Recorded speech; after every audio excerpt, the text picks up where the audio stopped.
ലോകസൃഷ്ടിക്കു മുന്നമേകനായ അനന്തനായി ലോകകാരണൻ വികൽപ്പോപാധിവിരഹിതൻ തന്നെ മായ തനിക്കാശ്രയഭൂതയായി തന്നെ ശക്തിയെന്നും പ്രകൃതി മഹാമായ നിർഗുണനായ നിന്നെ ആവരണം ചെയ്തിട്ടു തദ്ഗുണങ്ങളെ അനുസരിപ്പിച്ചിടുന്നതും നിർവ്യാജം വേദാന്തികൾ ചൊല്ലുന്നു നിന്നെ മുന്നും ദിവ്യമാമവ്യാകൃതമെന്നുപനിഷദ്വശാൽ മായാദേവിയെ മൂലപ്രകൃതിയെന്നു ചൊല്ലും മായാതീതന്മാരെല്ലാം സംസൃതിയെന്നു ചൊല്ലും വിദ്വാൻമാരവിദ്യയെന്നും പറയുന്നുവല്ലോ ശക്തിയെ പല നാമം ചൊല്ലുന്നു പലതരം നിന്നാൽ സംക്ഷോഭ്യമാണയാകിയ മായ തന്നിൽ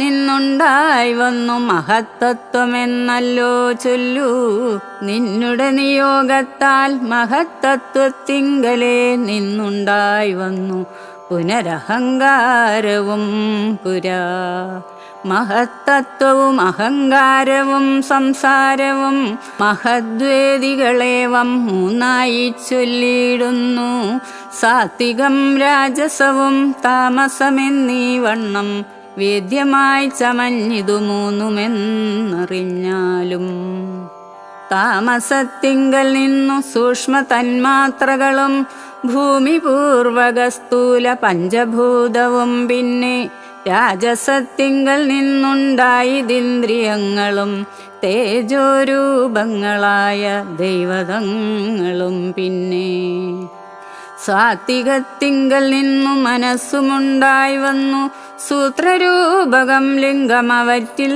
നിന്നുണ്ടായി സർവത്ര വ്യാപ്ത സ്ഥൂല സഞ്ചയത്തിങ്കൽ നിന്നു ദിവ്യനാം വിരാട് പുമാനുണ്ടായതെന്നു കേൾപ്പോ അങ്ങനെയുള്ള വിരാട് പുരുഷൻ തന്നെയല്ലോ തിങ്ങിടും ചരാചര ലോകങ്ങളാകുന്നതും ദേവമാനുഷതിര്യജോനിജാതികൾ ബഹു സ്ഥാവരജംഗമൗഘപൂർണമായുണ്ടായി വന്നു ത്വന്മായാ ഗുണങ്ങളെ മൂന്നുമാശ്രയിച്ചല്ലോ ബ്രഹ്മാവും വിഷ്ണുതാനും രുദ്രനുമുണ്ടായി വന്നു ലോകസൃഷ്ടിക്കു രജോ ഗുണമാശ്രയിച്ചല്ലോ ലോകേശനായ ദാധാനാഭിയിൽ നിന്നുണ്ടായി സത്വമാങ്കുണത്തിങ്കൽ നിന്നു രക്ഷിപ്പാൻ വിഷ്ണു രുദ്രനും തമോ ഗുണം കൊണ്ടു സംഹരിപ്പാനും ബുദ്ധിജാതകളായ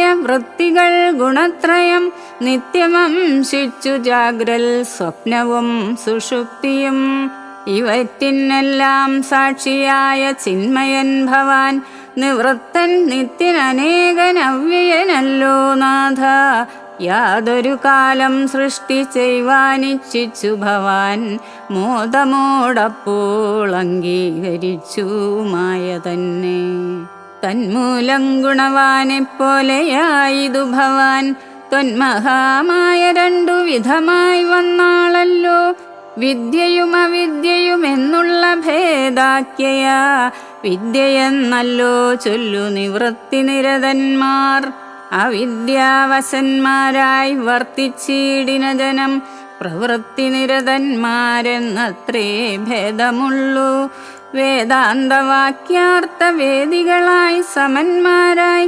പാദഭക്തന്മാരായുള്ളവർ വിദ്യാത്മകന്മാർ അവിദ്യാവശകന്മാർ നിത്യസംസാരികളെന്നവശ്യം തത്വജ്ഞന്മാർ ചൊല്ലുന്നു നിരന്തരം വിദ്യാഭ്യാസൈകരതന്മാരായ ജനങ്ങളെ നിത്യമുക്തന്മാരെന്നു ചൊല്ലുന്നു തത്വജ്ഞന്മാർ തന്മന്ത്രോപാസകന്മാരായുള്ള ഭക്തന്മാർക്കു നിർമ്മലയായ വിദ്യ താനേ സംഭവിച്ചിടും മറ്റുള്ള മൂഢന്മാർക്കു വിദ്യയുണ്ടാകുന്നതും ചെറ്റില്ല 100,000 ജന്മങ്ങൾ കഴിഞ്ഞാലും ആകയാൽ ത്വൽഭക്തി സമ്പന്നന്മാരായുള്ളവരേകാന്തമുക്തന്മാരില്ലേതും സംശയമോർത്താൽ ത്വദ്ഭക്തി സുദാഹീനന്മാരായുള്ളവർക്കെല്ലാം സ്വപ്നത്തിൽ പോലും മോക്ഷം സംഭവിക്കയുമില്ല.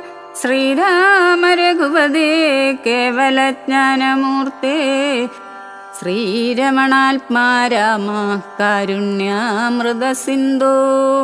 എന്തിനു വളരെ ഞാനിങ്ങനെ പറയുന്നു, ചിന്തിക്കിൽ സാരം കിഞ്ചിൽ ചൊല്ലുവൻ ധരാപതേ. സാധുസംഗതി തന്നെ മോക്ഷകാരണമെന്നു വേദാന്തജ്ഞന്മാരായ വിദ്വാൻമാർ ചൊല്ലിയിടുന്നു. സാധുക്കളാകുന്നതു സമചിത്തന്മാരല്ലോ, ബോധിപ്പിച്ചിടും ആത്മജ്ഞാനവും ഭക്തന്മാർക്കായി. നിസ്പൃഹന്മാരായി വിഗതൈഷണന്മാരായി സദാ ത്വൽഭക്തന്മാരായി നിവൃത്താഖില കാമന്മാരായി ഇഷ്ടാനിഷ്ടപ്രാപ്തികൾ രണ്ടിനും സമന്മാരായി നഷ്ടസംഗന്മാരുമായി സന്യസ്തകർമാക്കളായി തുഷ്ടമാനസന്മാരായി ബ്രഹ്മതൽപരന്മാരായി ശിഷ്ടാചാരൈകപരായണന്മാരായി നിത്യം യോഗാർത്ഥം യമനിയമാദിസമ്പന്നന്മാരായി ഏകാന്തേ ശമതമ സാധനയുക്തന്മാരായി സാധുക്കളവരോടു സംഗതിയുണ്ടാകുമ്പോൾ ചേതസി ഭവൽ കഥാശ്രവണേ രതിയുണ്ടാം. തൽകഥാശ്രവണേന ഭക്തിയും വർദ്ധിച്ചിടും. ഭക്തി വർദ്ധിച്ചിടുമ്പോൾ വിജ്ഞാനമുണ്ടായി വരും. വിജ്ഞാനജ്ഞാനാദികൾ കൊണ്ടു മോക്ഷവും വരും.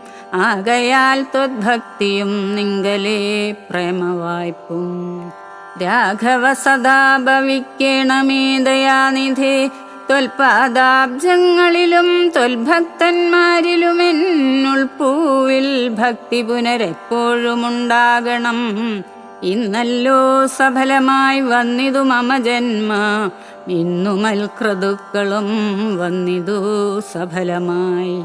ഇന്നല്ലോ തപസ്സിനും സാഫല്യമുണ്ടായി വന്നു, ഇന്നല്ലോ സഫലമായി വന്നിതു മന്നേത്രവും.